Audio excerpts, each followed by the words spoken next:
Welcome to How I Got Here, hosted by seasoned educator Jeremy Proper. This is a podcast of conversations with his former students discussing their journey from middle school to where they are today. Guests highlight their successes and the life lessons learned along the way. And now let's welcome the host, Jeremy Proper. Welcome to How I Got Here with Mr. Proper. I will be talking to former students who will tell their story of their personal journey from Mr. Proper's class, aka Club 128, to where they are now. Everyone has a different path to get to where they are now, and that path may just be the beginning to where they actually want to be. In these podcasts, I hope to tap into the journeys that my former students have taken, for them to share their experiences with my current students, and for that matter, anyone else who is interested in seeing how hard work in and out of the classroom actually pays off. Let's welcome today's guest, Max Rabil. Hey, Max, how you doing? I'm doing well, Mr. Proper. How are you? Wonderful to hear your voice. Max is an amazing human being. He was always that standout kid in class, that inquisitive kid, and he's rolled that all the way to medical school. I will let you tell more about it, but this kid is phenomenal. If you want to be a doctor, this is the kid to listen to. I had always wondered what the journey was like, and Max is going to tell you because it's a very interesting story.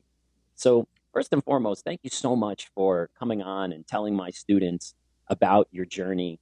And please take a few minutes to briefly introduce yourself, include where you went to high school.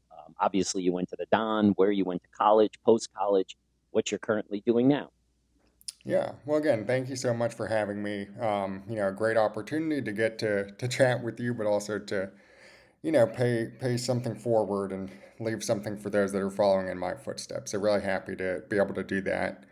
Um, but so I graduated Don Estridge 2013, then went to FAU High, did the full FAU High experience, getting my bachelor's at 18, graduating college 6 days before high school, just the way that the ceremonies lined up. Um, then from there, did 2 years of research at the FAU Brain Institute, and then from there, went to medical school at University of South Florida.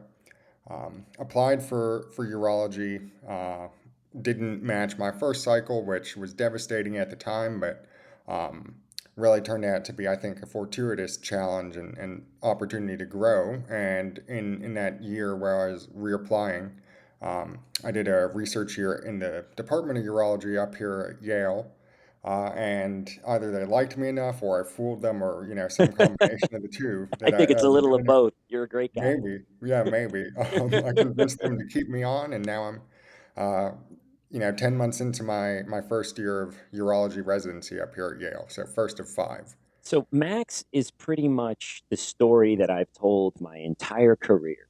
I never had a name to the story, but I've always told my students it doesn't matter where you begin, it just matters where you end. And having the fact that you're doing your residency at Yale, that is a pretty great ending and a great place. And the fact that you started at a local state college here in Boca Raton, Florida, and managed to work it all the way up to Yale through tribes and tribulations. And let's not forget the fact that this young man just told you he graduated college before he graduated high school. I've never heard that before, and that is truly amazing. What I'd like you to go into a little bit more, though, is if you could just take a step back and for all those kids that are like applied, they got in, they got accepted, could you go through a little bit more in depth the FAU program for these kids? Because again, they're like building the plane as they're flying it, driving at night without their lights on. They have no idea what they're about to expect. They ask me all the time, and now I have the perfect person to ask. Yeah, happy to go into that because it was, you described it perfectly that you're just sort of flying by the seam of your pants. That's how it was for me. Um, But yeah, so the long and short of it is basically ninth grade will be normal high school, more or less. You do take college Spanish, but then everything else is like high school biology and so on and so forth. But then starting that summer after ninth grade, you can start taking full time dual enrollment college classes. You're basically a university student. You're no longer coming to the high school. you're just in your college classes. Those are counting for the high school requirement. And a lot of it is up to you. And so there's sort of the whole spectrum of, you can set up your schedule so if you want to work, if you have to work, you can take 9 credits or something. I think there's some minimum, 6 or 9. Right. Um, but and then schedule all your classes so they're just Monday, Friday, and then you're working or doing something in that intervening time. Or what I did was, really take as many as I could, so that I could, because my coming in my out at the outset, my goal was to graduate college by the end of FAU High. And so, obviously you have to front load the schedule a lot to get the prerequisites done and to just get through a bachelor's in essentially 3 years. Um, and so that's what I did. I take the full course load and all that. But yeah, Did, and so did you do any I summer classes? Did you take? I did, yeah. So to Oh, be able to be on track, I did have to take summer classes every summer term, which, is pros and cons. Like, I got to graduate college at 18, but it also meant that I missed family vacations. And yes. um, at the time, like, that was something that I thought, oh, whatever, there's time down the road. But looking back now, it's like you really don't get that time back. So that's the one sort of cautionary tale, I would say. And the other flip side is, I by flying by the seat of my pants, I actually ended up with almost 5 years worth of credits. I think I graduated with like 140 credits. Oh my God. Um, because some of it is like you have to take extra classes just to satisfy the high school requirements that aren't necessarily in line with the major Right. requirements. But some of it was poor planning on my part, and then I ended up just taking more than I had to. But whatever, I'll never look down on an opportunity to learn. Like, all There's my no, yeah, classes there, were fun. you can't take away the education, and something learned is something gained. So the fact that you took extra, even though you didn't have to, is still an amazing thing. Plus, I'm sure down the road, all those people that were looking at the medical entrance for these colleges went, whoa, wait, this kid was dual enrolled and he took 140 credits to graduate at 18? That's incredible. So Yeah. I think all those little things pop up in some way that maybe you and I don't see, but people on the inside who are looking at you going, should we enter him into this program? Is he all right for that program? All of a sudden go, this guy's a doer. No, nobody does 140 credits for undergrad just because. Most people have a major and a minor.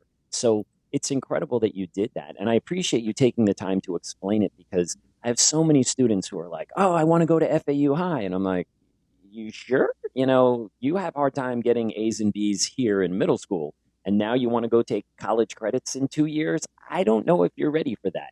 And I really appreciate your firsthand experience explaining it to these people, because, again, what do I know? I'm just an old man. All I do is teach middle schoolers, but yet I've had multiple kids tell me a very similar story. Another student, she went to Flagler. She actually graduated in 4 years with her bachelor's in two and her master's in two, and the Bright Futures paid for all of it.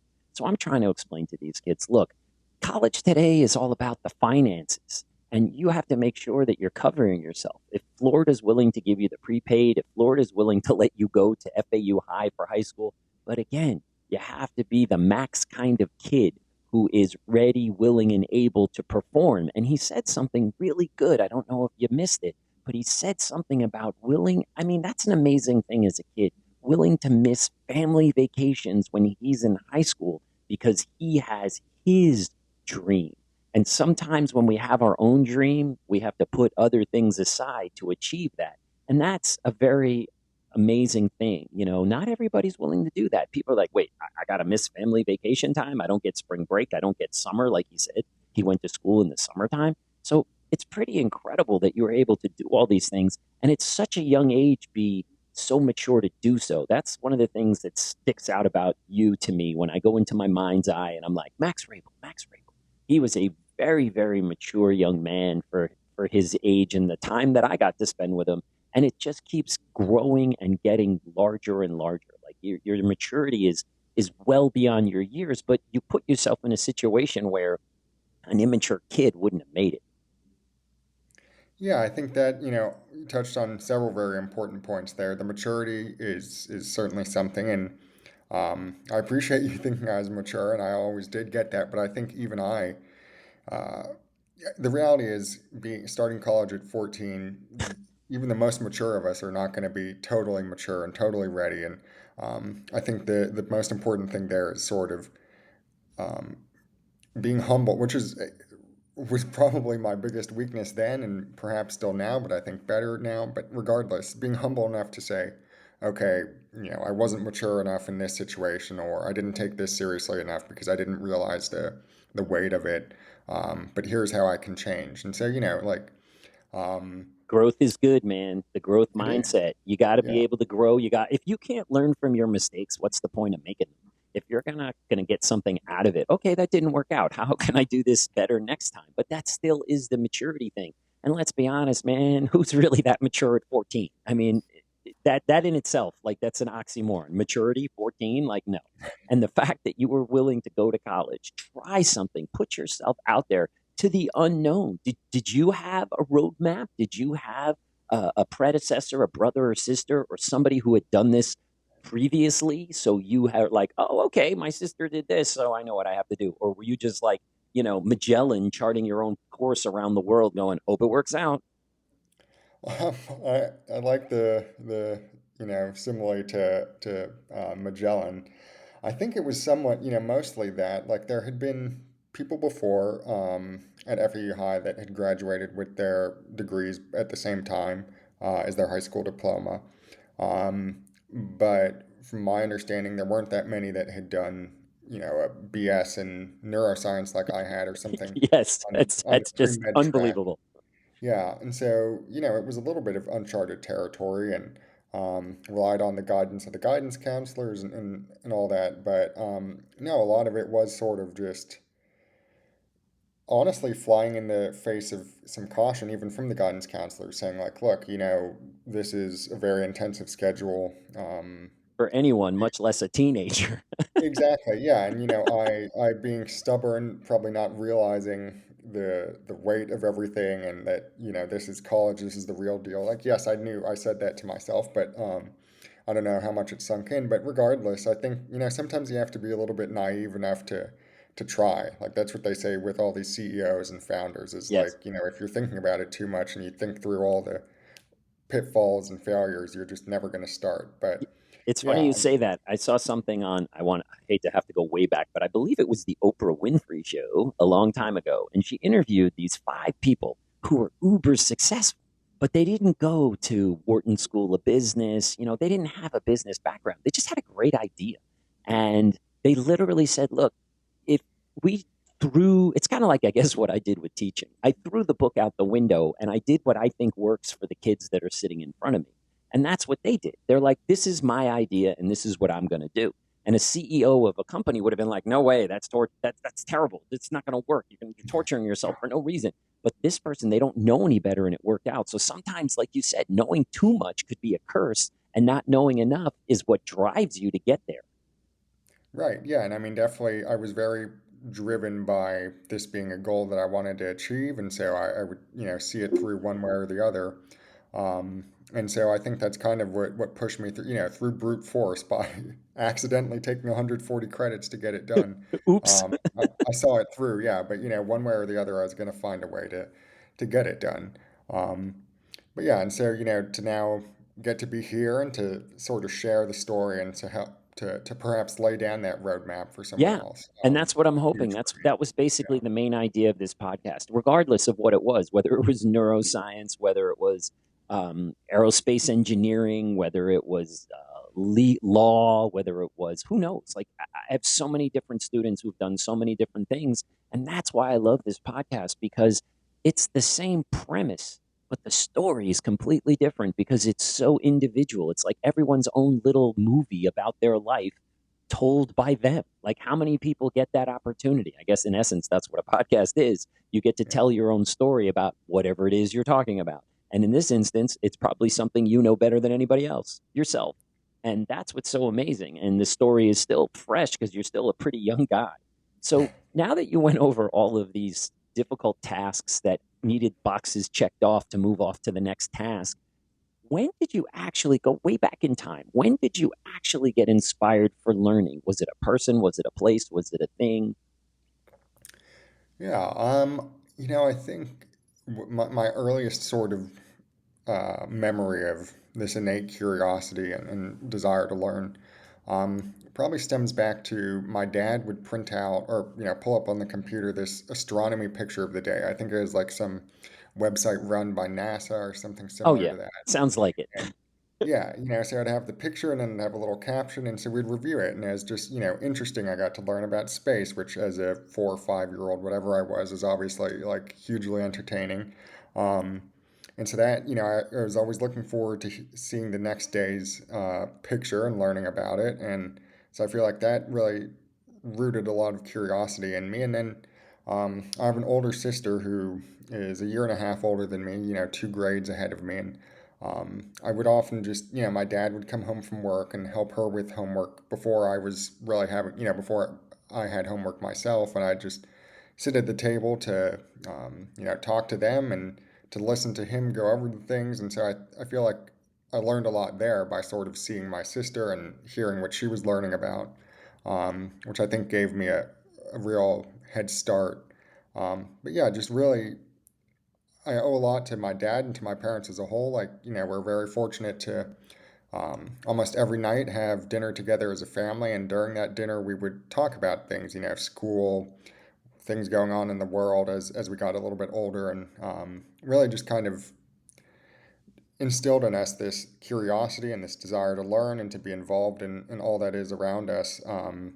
And to have understanding of all, kind of a whole myriad of things, not even just pigeonhole ourselves to medicine or science or whatever, but really have a broader scope. And that's something that I've carried with me, even in all my studies. I like to sometimes, watch a YouTube video on finance or whatever and to sort of better understand the economy, things like Right. that, Yeah, and well, go down those sort of rabbit it's holes. important to throw out a wide net because you don't want to just be in one avenue. And like you said, finance, at some point in time, you don't have to be at the end of the career like me, but you need to start, as I always tell the kids, start saving for retirement as soon as you get your first job because it goes by fast. And the sooner you start, the easier it is. And then before you know it, it just is happening. But if you don't learn anything about it, I talked about it with the kids all the time. I have the stock market up. I'm showing them the stock that I'm interested in at the moment. We talk about different things. And this year, basically this school year, has been a pretty good school year for me with the stock market. And I picked some really good winners. And the kids are like, man, Mr. Proper, all you do is pick winners. How is that possible? I'm like, because I've had 15 years of picking losers. I kind of figured Right. out what to do and what not to do. And so my wife is always like, oh my God, stop telling the kids this. Because last year, I think it was like 10 of my students had their own Robinhood account. So we'd be sitting there talking about it. And they're like, oh, I just bought like, 10 third of a shares. I'm like, no, I didn't tell you to go buy it. I'm just talking about it. And they're like, but look Right. how much money you made. And I'm like, yeah, it could all fall apart tomorrow. So Right.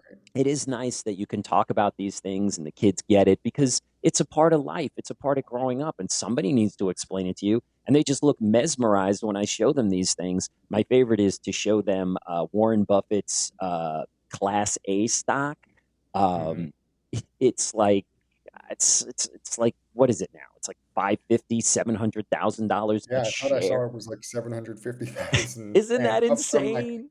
up from basically nothing in like 1980 to now one share is three Right. quarters of a million dollars. It's Right. crazy. This is why he is the richest individual person like for the last 30 years. And he Right. still lives in his original cruddy little house. And I found out he didn't leave any of it to anyone. His kids get nothing. He's just going to give it all away. But he's, like you said, he started from nothing, but he had to learn. And I think that a lot of skills are missing. Like, when did your parents, if they ever did they teach you how to write a check? Um, hmm. I don't know if they actually did. Because honestly, by the time I was doing most of my banking, it was all electronic. Like the couple of Digital. times I remember writing a check where like one of my houses in med school I had to write, a deposit check and I got like the cashier's check from my bank and they just printed it all out. But Yeah, because like these are just those little things, I love to mess with the kids' minds and tell them that there was this thing called the anarchist cookbook. and it used to teach you how to do things that were like kind of on the edge of not legal. And I said, if you were ever out of a stamp and you needed to send a letter and you didn't have a stamp, what do you do? And they're like, just put it in the mailbox. And I'm like, no. I said, who is the deliver address? And it's like, to wherever it's going. And I said, and who is the sender address? To wherever it came from. And I said, well, if you flip those two, they have to return it to wherever it came from. So I put my address where it's supposed to come from as the return, and yours as the sender. So they send it back or they send it to you. And they were like, that's ingenious. Have you ever seen the movie War Games with Matthew Broderick? No, I haven't. It's a really cool kind of movie about how computers can go too far. And it was from like the 80s. It was like 1984. And apparently he figured out that if you put change in in a payphone, which I don't know the last time I've even seen a payphone, and you put a voice recorder up to the headset, put the money in, it makes a noise. You record that noise and play it back into the phone, and it thinks you put money into it. I was like, why are we showing this on a movie? Like, I couldn't believe it. I'm like, wow, this is incredible. How many more things can we do? Right. Well, I So, think, I never did this myself, but I think it's from movies or TV shows also in the same vein, like call and collect and then leaving the message like, "Hey mom, pick me up." And then it plays back like, "Hey mom, pick me up is calling. right, Do you right. accept?" And then, no, I decline. And then you hear what it is and you know what to do, and nobody gets charged. Exactly. There are Exactly. things just like that. And now, of course, everybody has a cell phone, everybody has unlimited minutes, everybody has unlimited texting, data, it doesn't really matter. But yeah, these are things that I think a lot of people don't know. I love going down, memory lane and reminiscing about these things that I had to do as a kid, and they all look at you. And I'm like, I had three rules growing up as a kid. Dinner was at 6 o'clock. Don't come home dead, and don't come home by the police. And if you can abide by those three rules, you can continue to live in our house. And they're like, what? I go, yeah, my parents had no idea where I was at 3:05 to 6 o'clock. Because at 6 o'clock, if I wasn't sitting down eating dinner, I wasn't going to eat dinner, and I had to make it myself. But from those 3 hours, I got to do whatever I wanted, and my parents had no idea where I was. And they're like, Mhm. huh? I go, yeah, we're the generation that drank out of a garden hose. I know you think that's peculiar, that our get home time was the lights are turning on the street. You need to get home now. My favorite was, I just saw this the other day. There used to be a commercial on television when I was a kid growing up. It's 10 p.m. Do you know where your children are? Like, they had to remind our parents they had children, and they needed to remember where they were at 10 o'clock at night. And these kids look at me today and they're like, my mom knows where I am 24 hours a day, 7 days a week. And I go, I know, because they track you on your phone. I didn't have that. How could they track me? None of this existed. And they're like, Right. that must have been such a great time. I'm like, yeah, it kind of was, because we just did whatever we wanted. And as long as we didn't get in trouble, nobody knew what we did.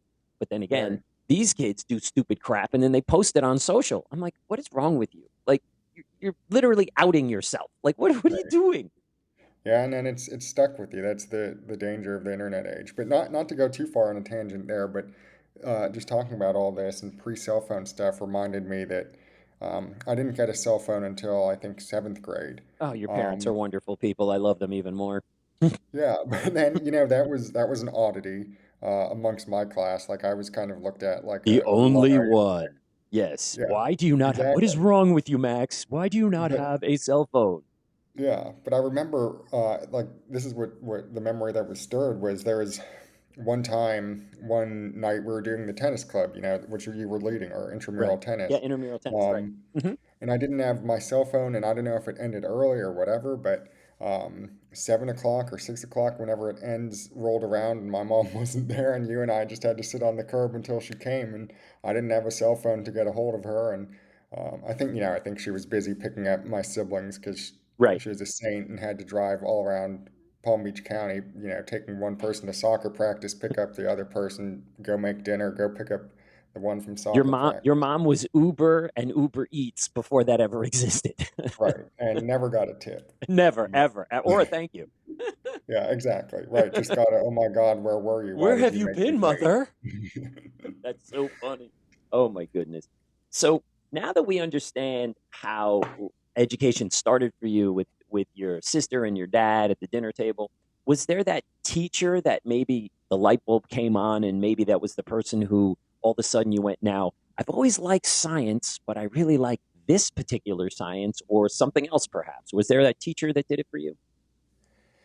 Yeah, so it wasn't, my push into science and medicine wasn't so much in school. Unfortunately, my uncle passed away from lymphoma in fourth grade, and Oh, so no. Sorry to hear that. um, yeah, no, thank you. And so that sort of pushed that general curiosity and interest in science into a more medical direction. Um, but and again, I feel like that drive for learning was kind of instilled even before school for me. But certainly, in middle school, like you, No. Miss Adamo, Mr. Lee, you guys were. I felt like you treated me very much like an equal, not so much like a student. You never talked down to me. We could have very real conversations, and But that that goes made along with the maturity thing that I hit on. You right. don't spend that extra quality time with a kid. Well, you do actually. That's wrong. So you have both ends of the spectrum. The kid who's uber mature and wants to talk about other things or takes the subject matter to the next level, or the kid that drives you insane. So it's like, you're talking to them, but not in the same way. I thoroughly enjoy talking to the likes of Max more so than the kid who's Mad Max, not the good Max. And but yeah, you're right. You want to talk to those kids like, I can't tell you this year alone how many times, like, either the end of the day or at the end of class, I literally have a kid who's talking to me out the door, and that puts a smile on my face because that tells me I'm doing something right. It tells me I'm making a difference to this kid, because what 13, 14-year old, once the class is over, is not just agenicing themselves out the classroom to whatever is next in life. They want to stay behind and talk to you. And like, I'm not going to lie, in the past, I was like, oh God, I got stuff to do, and no, this kid, and blah, blah. And now I'm looking at it from a totally different vantage point. I'm like, you know what? That really says a lot about this kid and how they feel towards me. So, I guess you can teach an old dog new tricks.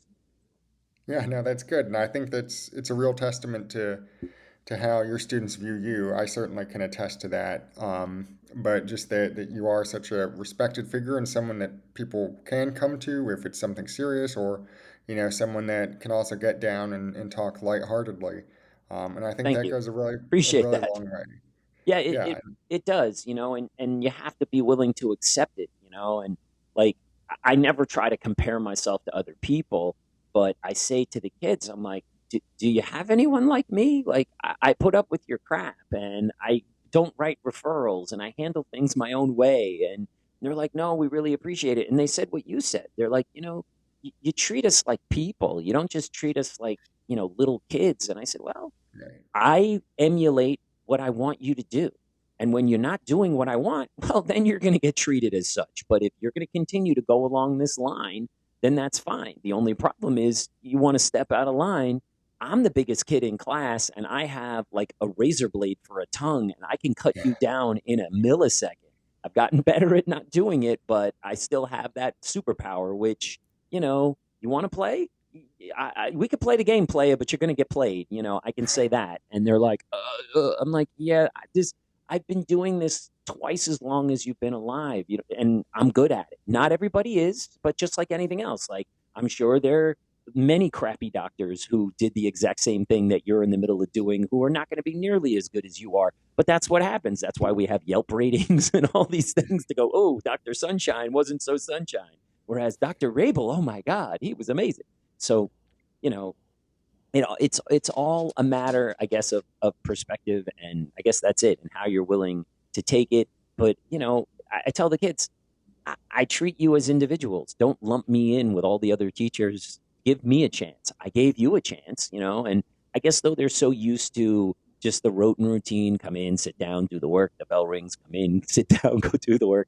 And I'm like, Right. so how you doing today? What are you doing this weekend? What's going on? Or, oh, I see somebody hurt themselves. What did you do? Like, I want to know about their lives, but I guess what happens is I have that ability. Was Miss Rudy at the school when you were there? Was she the math teacher? The name sounds familiar, but she wasn't mine. Okay, petite blonde lady who taught math.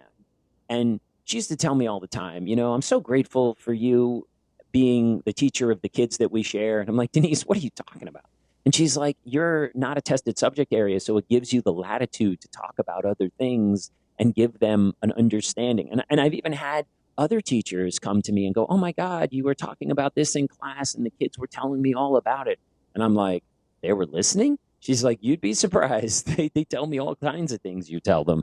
And I'm like, that is the nicest feeling when you hear from another teacher.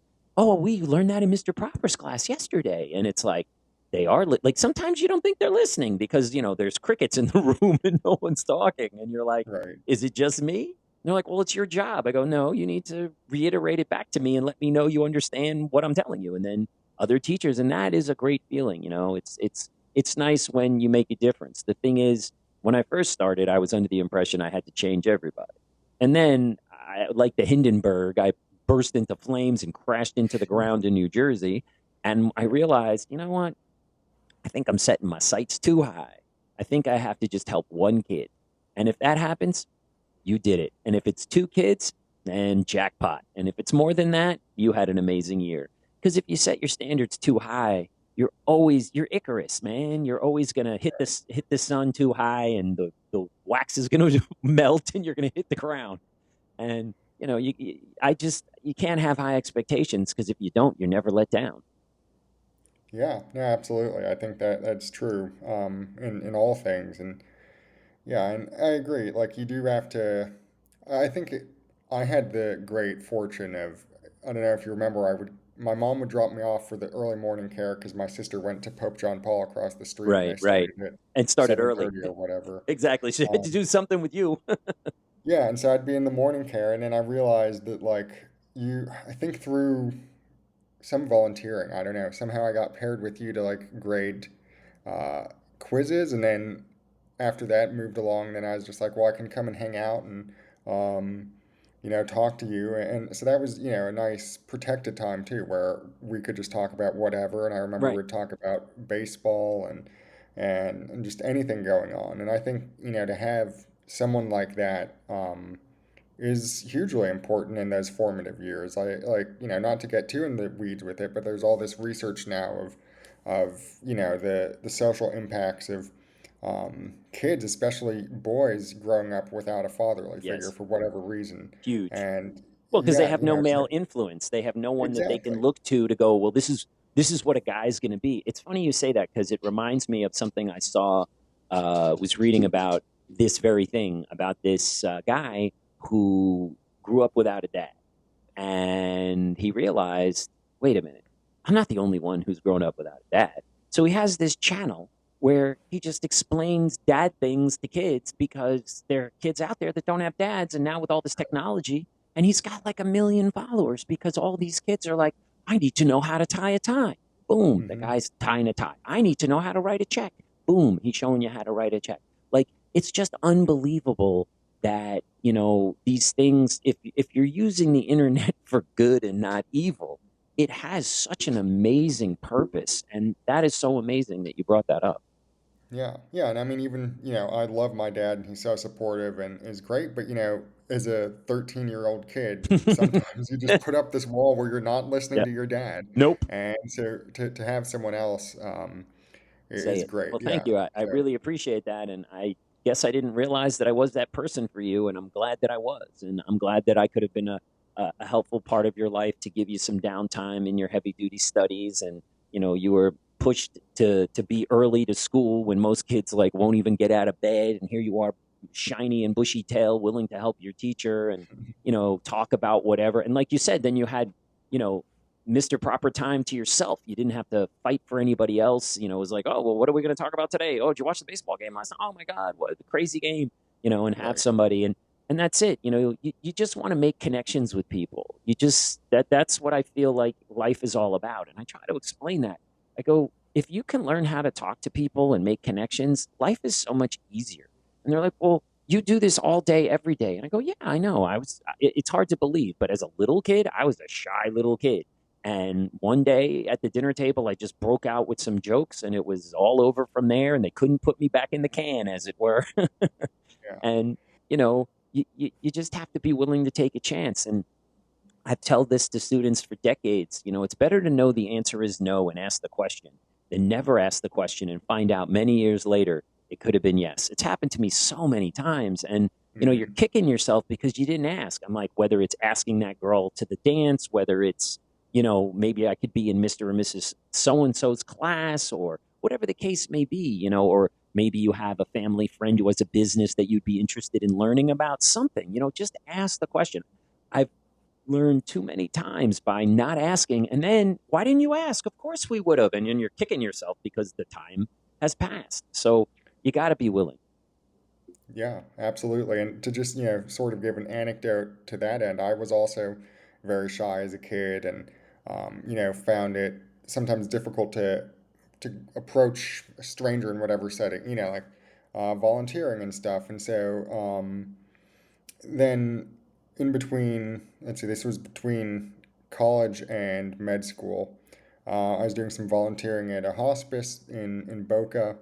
Um, and you're basically just sort of there as a comfort person, kind of, like going Right. around, hey, can I Yeah. offer you a blanket, that sort Right. of thing. Right. And Right. Right. but also, for those that have family that are across the country and can't come or something, they encourage you to sit down and talk Spend to time. them. And Yeah. Spend time. um, That's the most important thing, and it's the least expensive thing to do. The problem is most people don't have the time to spend. Time is like currency, and most people don't have the time to spend. And if you can do that, especially for someone who is nearing the end of life, that is an unbelievable thing. And I'm sure, like you just said, the families who are too far out of town that can't go there must have been unbelievably grateful for you and the time that you lent with their family members. right. But yeah, I mean, like the upfront cost of trying to walk into someone's room, by definition, they've got 6 months or less to live to qualify for hospice. That was really daunting, and so I struggled with it the first few times. But there was Mm. eventually one time, I still remember it. These things stick with you. Of course. It was this 90-year-old lady grew up in Illinois, whatever the town is that CVS was founded in, like that's where she was from. Told me all this story. She was one of 12 kids and Oh, growing up in the Great Depression. oh, They would, difficult. Yes. very difficult, and but their joy was every week the 12 kids would piece together their coins and run down and buy a new piece of sheet music and perform it for their family. Wow. So I got to hear all this story about her life, and I sat there with her for like 3 hours. And I remember, like, when I walked into her room, my heart was racing because I'm like, this is such a hard thing to do. I'm here, Yeah. a young, healthy guy Yeah. walking You're on into the other end of treatment. the spectrum. Exactly. But coming out of that and seeing just how much of an impact and how, getting over that hill, how easy it was then after that. Like it was so easy talking to her. My Sure. shift was only an hour and a half and I spent almost 4 hours with her because You're we just just so lost track interested. of time. Yeah. Yeah. It's funny you Um, say that because when I first started teaching, I was actually a study hall teacher in Arizona, and they didn't mhm. have a room for me for the first two periods, so I was in the cafeteria. And every day, this elderly woman would come out, see me there, and say, "Hey, I have leftover breakfast items. Would you like any?" And at the time, I would eat stuff like that, and I was like, "Free food? Sure, I'll eat it. Why not?" And so we became, friendly, and we started talking. And I don't know how it came up, but she told me how old she was, and it blew me away. She was 80 years old. And I'm like, why are you working in a high school cafeteria? And she's like, look, I've been retired a long time. I'm bored. I need something to do. And I was like, oh my God. And so her age came up, and I asked her, what was your favorite decade or time? And she said the 20s. She was like, because this was in 1996. So she was Mhm. like the 20s. She's like, women got rights, and there was all kinds of cool stuff going on. And I was like you said, I was, I, I had nothing to add. All I did was listen. And as you know, and anybody on my audience knows, I have a hard time being quiet. So this woman captured my attention. And with her, I guess it was because it was her living history. And that goes along with what I love, history. So she lived through the Great Depression. She lived through the stock market crash. She lived through World War I, World War II. She was alive during all these things. And every time she would come out and tell me a new story, just like you were saying, I mean, she wasn't in hospice, of course, but still, I could see her eyes light up. because someone actually gave a crap about this lady's life and wanted to hear it. And she wasn't a World War II airplane hero pilot. She was just a Mhm. regular person, but she didn't get to tell these stories. And it was just, that's what I tell the kids. I'm like, your grandparents aren't going to be around forever. Listen to them. Have them tell you stories about their life because they want to give you this. They want to impart this on you because one day, unfortunately, I don't care when or how, but they're not going to be here anymore. And those stories are going to disappear. And you're going to wish that you did. Give grandma, grandpa the extra half an hour. Call them up on the phone. Hey, how you doing? Do you need help with some technology or something? Be the good grandkid. Right. Care. Because one day you're going to realize, man, they're not here anymore. And they died when I was young. And I wasted all that time that I wish that I had with them. Did you guys, when you were at school, it just reminded me, when you were at school, did we take you guys to the Boca Raton airport to look at the World War II airplanes? Did you do that? Yeah, we did. Okay, good. I was pretty sure you did. So anyway, I remember one year we went and there were like four girls who were like talking in the background and they're all like, my grandfather's gonna be here. Oh my God, it's gonna be so embarrassing. I am just, oh my God, my grandpa, all he talks about is World War II, World War II, World War II. And I didn't say anything. And I was like, just wait and see what happens. And so we walk away and we're on like a B 2 bomber. And one of the grandpas was on it. And he goes, this was my plane. I flew this plane. Maybe not this exact plane, but this model plane. And he was going off talking about the engines and the landing gear and the this and the that and da da da da da. Every kid was pin drop silent listening. And the four girls were just sitting there like, whoa. And they looked at everyone. And then we got off the plane and the one girl who was complaining the most went right up to her grandpa and gave him the biggest hug. And I almost started crying. It was the sweetest thing I've ever seen. And I was like, there's the moment. You just Yeah. made the connection with your grandpa. And it was like, this guy knows what he's talking about. And he's in his wheelhouse. He's talking about his thing. You just are bored because he just talks to you about it all the time. But now that he has the airplanes and his buddies and all this stuff, and at the end, all four girls, I saw them right before they left, and they all were giving their grandpas like the biggest hugs. And I was like, ah, what a great ending. And that's what Right. that reminded me of. Yeah, yeah, no, I think really it's important to always be flexible and shift your sort of perspective. Like, my perspective when I first went into the hospice was, oh my God, this is so scary. And then after that encounter, I come out and say, hey, I'm not going to, let that fear of striking up a conversation with someone cause me to miss out on hearing their stories or making a difference for them. And it served me so well in medicine, obviously the talking part, but especially that shift in perspective. And same for, those girls and their grandfathers. It's like, it's, oh my God, I have to sit through another story. But then, right, once you have that shift of perspective, which hopefully happens before you lose them, Yes, um, hopefully. you yeah, you get a whole new view of it and can appreciate it more and learn more from it and just take it all in. So again, to harp on the lesson there, I think being flexible with your perspectives and just not letting your premonitions or your preconceived notions stop you from doing anything. Right. And that once again, you make me think of my most important moment to put myself out there was the moment that I started talking to my wife for the first time. And Hmm. some dude was trying to pick her up, and he was not happy with her not having a good time. And she's like, why can't you have a good time? Like, and he looks around and he points right at me like, this guy. And I see this woman standing in front of me, and I was like, and you can just get out of my way now because I am talking to this woman. And if I didn't do that, I would not be married to this woman for over 25 years. And, Right. you sometimes you got to take the chance. Is it always going to work out? I'm telling you from myself and my own life experience. No, it doesn't always work out, but it will. That when it needs to work out, it will. When it's meant to be, it's easy. That was my grandfather's one of his many sayings. And man, I met my wife, and of course, I met her on 9696. Even a fool like me can remember 2 days, two numbers, excuse me, September 6th, 1996, the same two numbers. And I've Yeah. basically been with her just about every single day for almost 30 years. And if it wasn't for that, okay, it's time to push all your chips in the middle of the table and hopefully I don't go broke. And I tell that to people, but it's scary. Of course it is. Looking back on it now, it's like, okay, no big deal.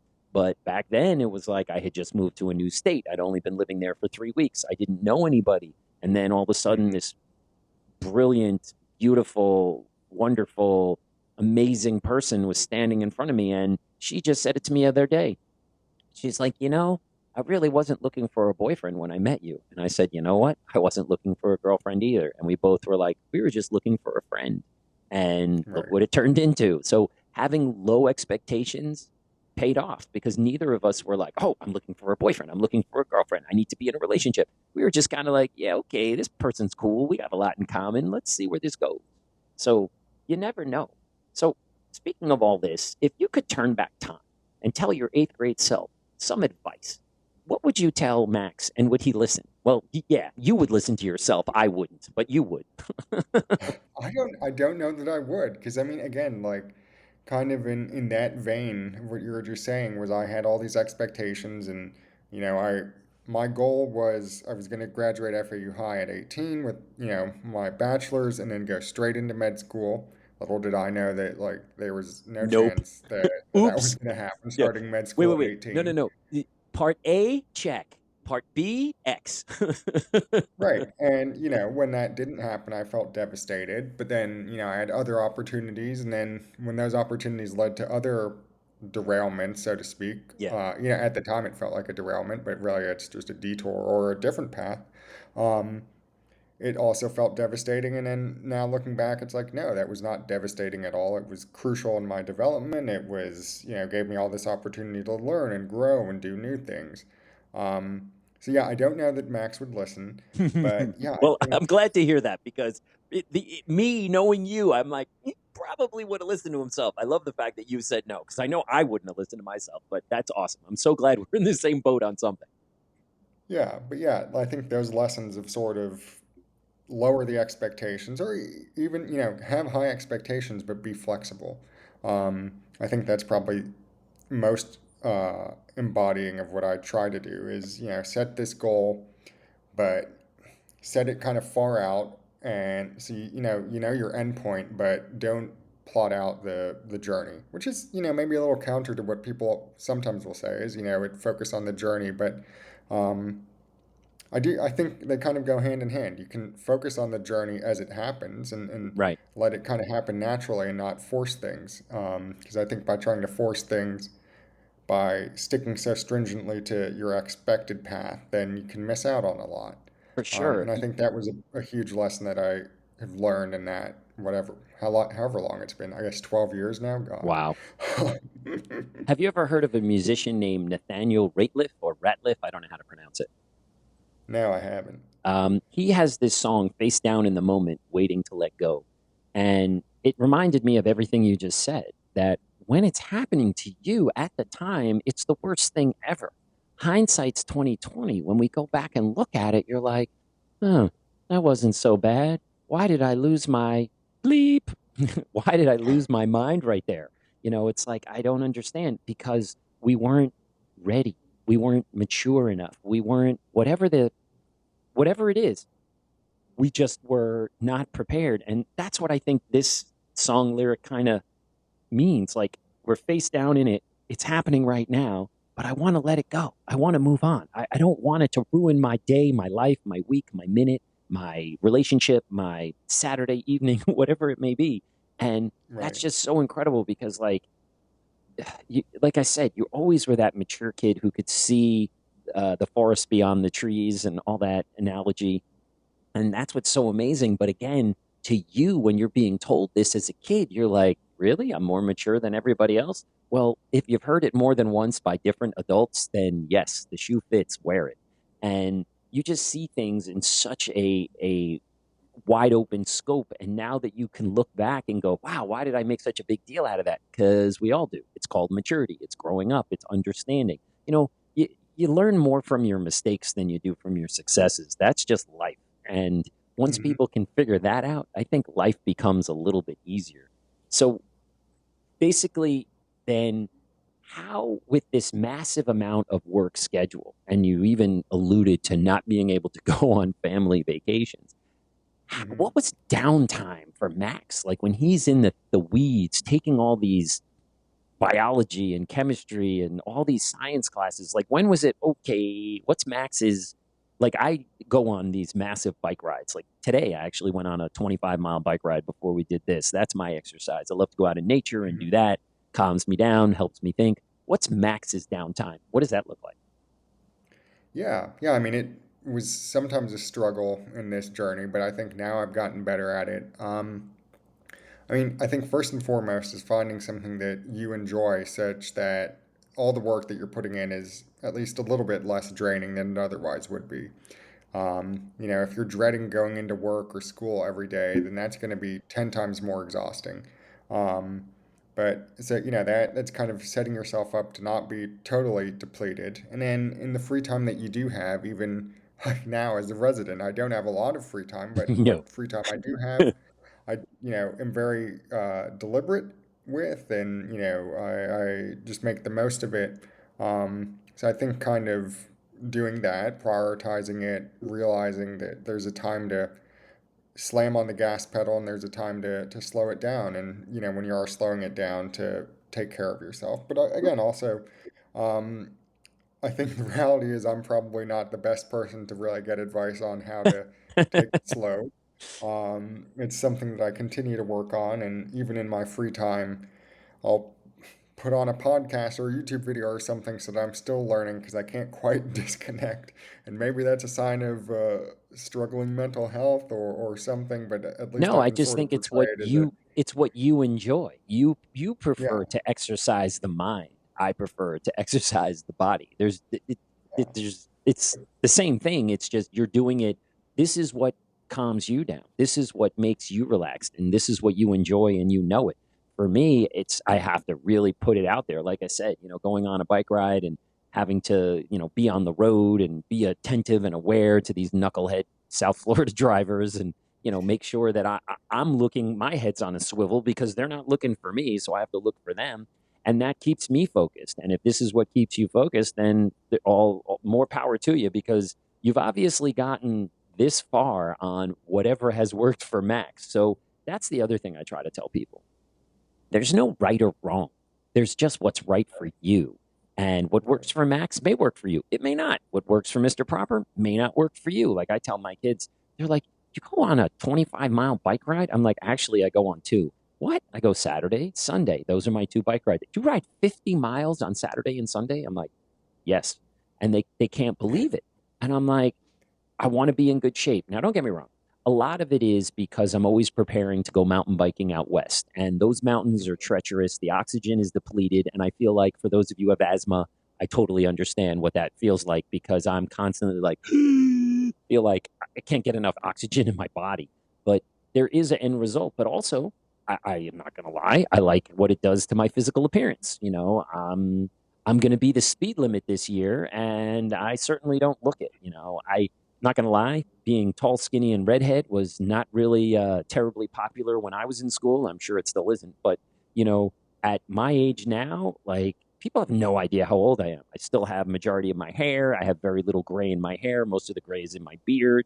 And people just can't believe it when I tell them how old I am. And they're like, what do you do? And I'm like, well, it's a combination of eating healthy, diet, exercise, all that stuff. But I tell people this all the time. The number one thing to continuing down this road is having a partner who does the same thing. If you have someone Mhm. who's doing it with you, for some reason, it's just so much easier because it's not like I have the Captain Crunch in the pantry and the wife is eating, purely Elizabeth. Like, why are you eating that? Well, I like it. Well, why are you eating that? Because it's healthy. No, when it doesn't exist and everyone's on the same page, it just seems to make it easier, but that's life in general. When somebody is looking for a relationship, you find that person, it happens. Like one day you're all lonely Right. by yourself and the next day you have a girlfriend or a boyfriend and it's like, how did that happen?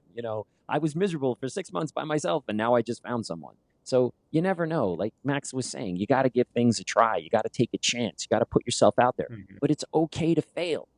Just don't let that be the bane of your existence. Oh, I tried that last time and I failed and oh, I was miserable. And well, move on, learn from that. How did that not work out? You just got to figure it out. Life is just one take a chance after the next. And for some people who are named Max, it just seems to work out. But he even said to you, Not everything did. His plan was college and high school, 18, medical school, 18. Well, that was put on hold. Well, it didn't stop him from doing it. He just made a right turn at Albuquerque and found something else to do and then got back on the fork on the road. And now he's doing his residency at Yale. I mean, you never know where life is going to take you. I started student teaching in Pennsylvania. I started teaching in Arizona. I had my first real career job in Florida and then wound up in Boca Raton for the majority of my career. If you would have told this Jewish kid growing up in Teaneck, New Jersey, hey, you're going to grow up, you're going to live in Boca Raton and do most of your teaching there, I would have been like, you're insane. That's what? That really the retirement capital of the world, according to every movie or television show?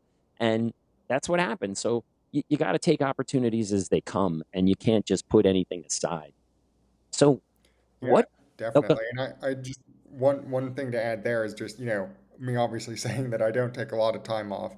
I want to kind of counter that and say it is also totally okay to, take some time off Mm-hmm. when you need it. Like there's certainly times where, yeah, you go on your 25-mile bike ride. I remember distinctly a couple times in med school, and so I went to med school in Tampa. They have the supposedly world's longest continuous sidewalk along Bayshore in Wow. Tampa, and it's like 8 miles Oh, wow. from one direction from my apartment. And I remember a couple times I would walk all the way down and then back. So, like it was Wow. something like 15 miles round trip. Wow. Um, That's incredible. Clear my head that way, Yeah. or See, there is something. after I took.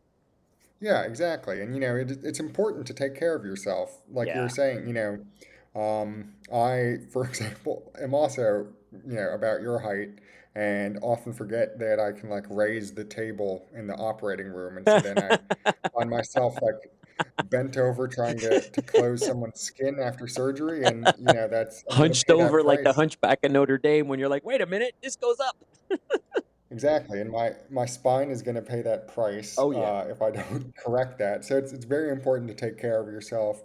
Take a little bit of time off, de-stress, eat good meals, all that. And I don't think you should ever, feel ashamed of that. Which sometimes, through my journey, I sometimes felt like, oh well, if I take a day off, I'm losing momentum. But no, it's like you can't always be running. It It's took me a funny while to because you're learn not that, so. losing momentum, you're gaining your sanity back. Exactly.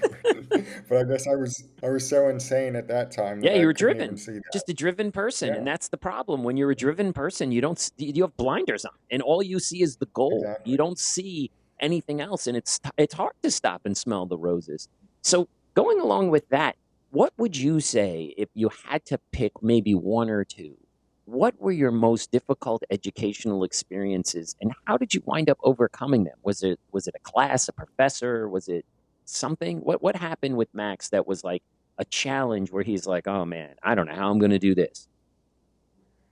Yeah, I think the first one was um, the transition from or from undergrad to what was next. So I sort of quickly, towards the end of my time at FAU High, realized that I wasn't going to be able to go to straight into med school. But FAU University med school, realizing that they had all these very highly motivated kids, several who wanted to go to medical school, they created a pipeline program in my senior years. And so I was going to be the inaugural class of Oh, that. I was going wow. to do 1 year of research and then start med school at FAU. So I would have started at 19. Um, and so I said, okay, I figured that was a good enough deal for me. It's only 1 year off.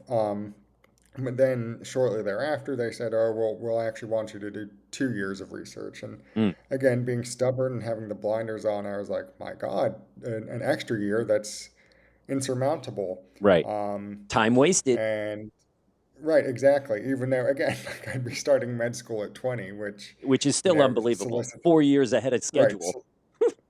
exactly, solicits all the Doogie Howser comments. But regardless, so at that, when I got that news, I thought, here I am being derailed, and how am I going to overcome this, and all that. But on And the other then hand, ultimately, 1 year could have cost you because let's say you graduated the year before. They made this program in your year. Had you graduated the right, year before, none of this would have been made available to you. And who knows what track you would have taken because this didn't exist. So it actually Right. was all working out literally, as we said earlier, building the plane as you're flying it, because it just showed up in your senior year when you were ready to do it. And it happened. Yeah, it turned into 2 years. But had you not been in that graduating class, it never would have happened to you in the first place. Right. No, that's absolutely true. And, then I ended up leaving that pipeline program sort of because, some of it was the stubbornness if I felt like I had been, I don't know if lied to is the right word, but, I just felt like I signed Misled. up for one thing and as another. Right. And so ended up then going to USF, and that was great and all the opportunities that brought me. But then 4 years later, I was in a similar boat when I didn't match urology the first cycle. And, unfortunately, it's kind of become a more and more prevalent thing just with how competitive all Yeah. these specialties, especially surgical specialties, are. Um, but I was one of the 33% that applied that didn't get a spot. And I thought, how am I supposed to get it? How am I supposed to get back on the horse? And Right. Try uh, again. right. And I remember in the moment, like the day that I opened up the email and it said, sorry, you haven't matched, like I was Wow. just in Devastating. shock and had, Yeah. yeah, could not, well, I mean, I couldn't formulate a thought other than like what has happened. Right. Like I couldn't think at all about what's the next step, but I had So tremendous can I support can I from, just interrupt you for 1 second? yeah. I don't mean to be mean and I don't mean to be rude, but this just reminds me of something. Was that your first real taste of, I don't want to say failure because it wasn't a failure, but was that your first taste of not getting what you wanted for as hard as you worked for something? I think so. I mean, I think most immediately, like, so yeah, the pipeline program being changed up at that time felt like a big failure or a big departure from what I wanted, and then this felt like that times 10. Mm, But yeah, I mean, it really was probably the biggest scale derailment for me at wow. that And this time. is you're at, how old are you now? For this story? I 18, was 20? I was 24. Oh, you're 24. Okay, so you were 24 at this point. So you basically Yeah. went till you were 24 years old before you felt an educational failure. That is unreal. That is, I mean, obviously it didn't happen to me, so I can easily look at it from the forget the glass is half full. Like that to me is just amazing for someone who went first grade to 24 years of age in education and they're finally not getting what they want. That is incredible. But then again, we're back to what this made you as a person because you didn't just give up and say, okay, well, this isn't for me. Let me try something else. Right. Well, and actually, maybe speaking to just how you kind of get through these things, and then it's never as big of a deal in retrospect as it was at the time. I initially thought that I didn't get into FAU, so I forgot about this until just thinking about it now. I thought that I didn't get into FAU High because there was some error with the email. Everybody got their acceptance email. I remember it was like the last day before winter break, and everyone got the acceptance email. And I didn't get either an acceptance nor a denial email, but I Got figured, nothing. okay, I guess I'm denied. Right, right. 2 months later, I get an email and they're like, "Hey, decisions are due. What's your answer?" And I was like, "I never got an email." And they're like, "Oh, so sorry. Yeah, right. Just looking at it now, your email is like trapped in the outbox. Oh Don't my know God. what happened." And I was Oh like, my God. "Here we So go." you went So 2 months thinking you again, never got in. Oh my God. Poor Max. right, That's awful. At but 14, here you are like, yeah, oh, my life is over. I worked so hard for this and I didn't even get yeah. anything. They didn't even deny me. I got nothing. Right. But yeah, so I mean, again, like that felt like a failure at that time, and then it turned out to be nothing, and now I've almost forgotten it. And then at 20, or at 18, 19, didn't get into med school then, um, but got back on the horse and got through it. And then at 24, didn't get the residency spot that I wanted. And then at 25, I got my number one choice. And so, Oh my it all and works out. and that's it. Um, You didn't give up. You just kept going. You're like, okay, right. as they say in football, they moved the goalpost. They just kept moving it. And Max went, all right, I'm just going to keep trying to kick field goals. I'm just going to keep doing it. I don't care. It was 40 and I missed it. It's 50 and I missed it. And now it's 60 and I made it. And for you, it was more like 75 and you set a brand new record that'll never be beaten. But that's it. Max was not beaten. He may have not attained it in the time parameter that he originally wanted, but he didn't give up. He kept going. He kept pushing. He kept moving forward and going, okay, well, then we can do it this way. That didn't work out. Let's try it that way. And then let's keep doing this. So many other people would have been like, to heck with it. I'm done. I tried. It didn't work. Next. And you're like, nope, this is the dream. And I don't care who's taking it away from me. Not like you had to go to Guadalajara, Mexico medical school. But if that was in the cards, I'm Mhm. pretty sure Max would have just to get this done. But he didn't have to. He just went, all right, another year, no problem. Even a second year, not a problem. I'm going to do what you're going to tell me, and then you're going to give me what I want, and I'm going to take it. And he has. And that's what's so incredible. So guiding you along, was there a quote or something, like that little kitty cat, hang in there, that got Max through some of these difficult times? Yeah. I think one that really stuck with me, still does, is by Isaac Newton, that if I've seen further, it's by standing on the shoulders of giants. And, you That's know, always a good one. I, yeah, some literal giants like Mr. Proper, who, is a tall guy I could look up to as a fellow tall I'll guy. Venmo you that Um, $20. Thank you.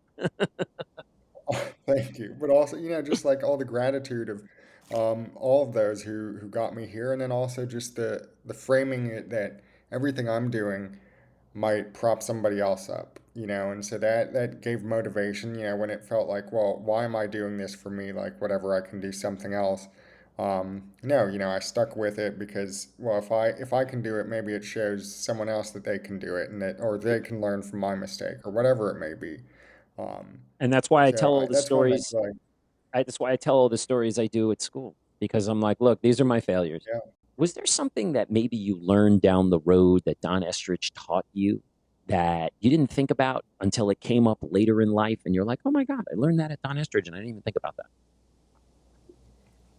I think one thing that I just felt very privileged to have was all the integration of technology.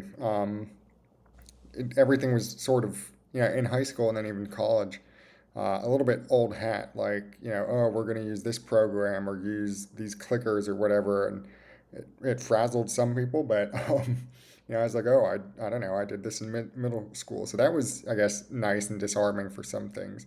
That's awesome.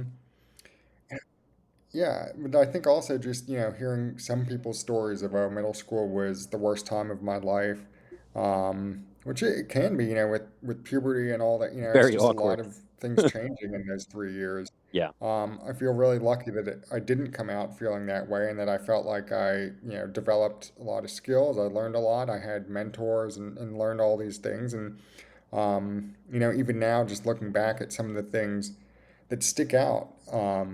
Like you said, you brought it up a couple times. It's not where you start; it's where you end up. And I truly, along this journey, have thought about the time. I can picture it. The time that you were talking to us about that, and just how that has been very true to me. Like, at one point when I didn't match, I thought, okay, is the fact that I did everything so early and I'm so young, is that a detriment to me? Is it the fact that to do all this so early, I went to FAU, a smaller state school, and instead of going to some, I mean, who knows if I would have gotten in, but, if I went to an Ivy League undergrad, would that have changed the result? So I certainly had those thoughts, but, the end justifies the means. Clearly, that did not totally. hold me back. That's awesome. That is Yeah. just so awesome. And it's Um, very well mhm. said because, the end justifies the means. You went through probably more struggle and more difficulty, but it all worked out in the end. It may have taken a little bit longer than Max's schedule did, but it still happened and he didn't give up. He just did the stick to itiveness, intestinal fortitude, whatever analogy you want to make. He did it. And if we all can learn something from Max is if you don't give up, usually it's going to work out. It may take a little bit longer, and that's okay. Sometimes, the juice is worth the squeeze if you take the time and do what you need to do. And giving up or being mad, it's not going to make a difference, but keep going. And that's the Max story that he is like the little engine that could to me. He just keeps going and going and going. Yes, he's had some forks in the road, some tribes and tribulations, some difficulties, but he kept going. And that's what we need to learn. We all need to take a little bit of Max with us to say, I can keep going. I'm the little engine that could. I think I can. I think I can. And that's what gets us through. we all can give up. That's the easy way.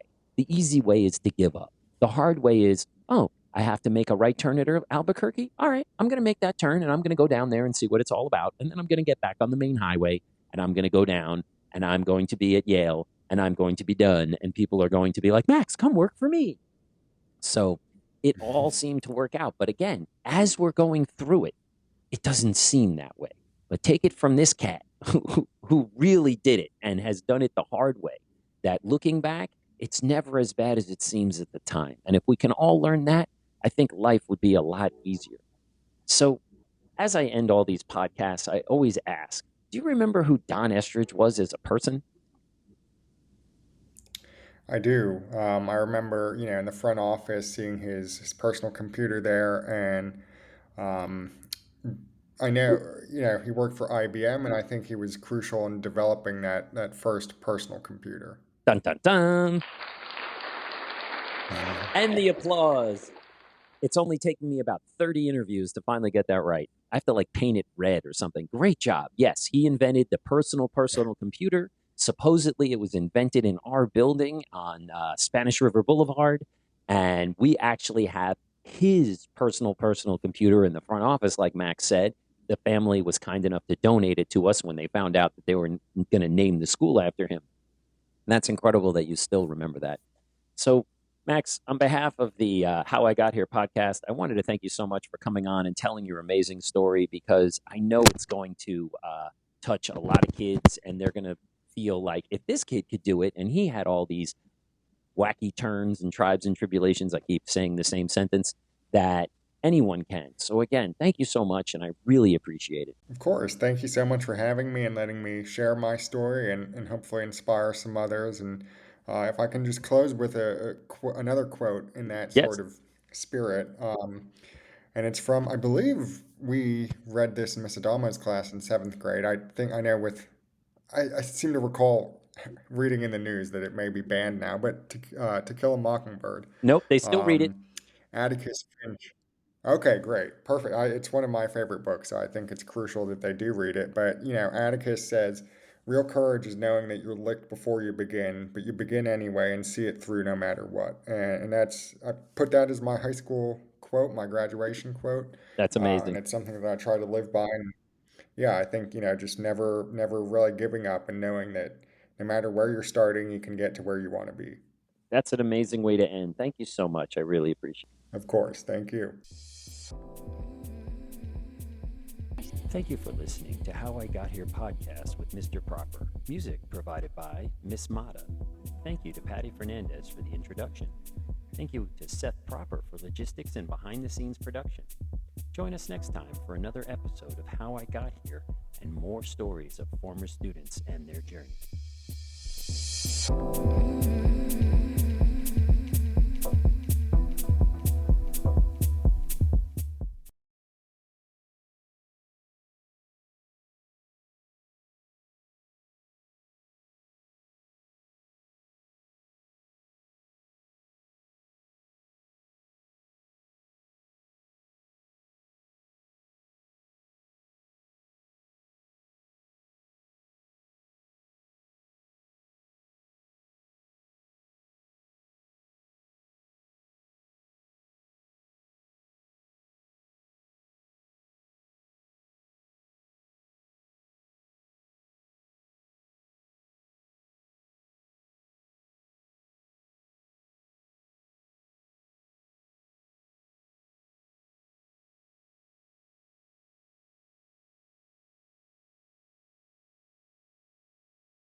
Thank you for listening to How I Got Here podcast with Mr. Proper. Music provided by Miss Mata.